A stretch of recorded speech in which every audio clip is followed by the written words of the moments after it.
বিসর্গ সন্ধি, বিসর্গ সন্ধি, বিসর্গ সন্ধি। হ্যাঁ, আর কখনোই বিসর্গ সন্ধি আপনার ভুল হবে না। তবে ৩টা শর্ত একটু মনে রাখতে হবে। যদি তৎসম শব্দে ৩টা স্বর কোনো একটি স থাকে তাহলে বিসর্গ হবে, র বা রেফ থাকলে বিসর্গ হবে, ওকার থাকলে বিসর্গ হবে। আসুন একটু উদাহরণের মাধ্যমে ক্লিয়ার হই। দেখেন ভাস্কর, ভাস্করে এখানে কিন্তু দন্তস্ব আছে। তাহলে আমরা বলেছিলাম ৩ স্বর একটি স থাকলে বিসর্গ হবে।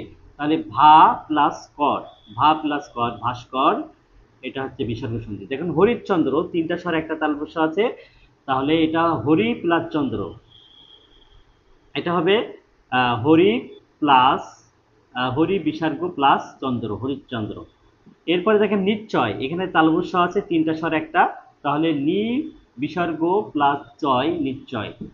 তারপরে বহিষ্কার, এখানে মূর্ধন্য স আছে, তাহলে বহি বিসর্গ প্লাস বহিষ্কার, বহি প্লাস কার, বহিষ্কার। দেখেন চতুষ্কোণ, এখানে মূর্ধন্য স আছে, তাহলে চতু বিসর্গ প্লাস কোণ, চতুষ্কোণ, চতুষ্কোণ।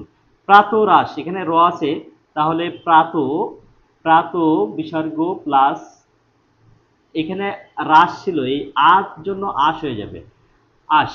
এরপরে শিরচ্ছেদ, দেখেন এখানে তালব্য আছে, তাহলে এটা হবে শির বিসর্গ প্লাস ছেদ, শিরচ্ছেদ।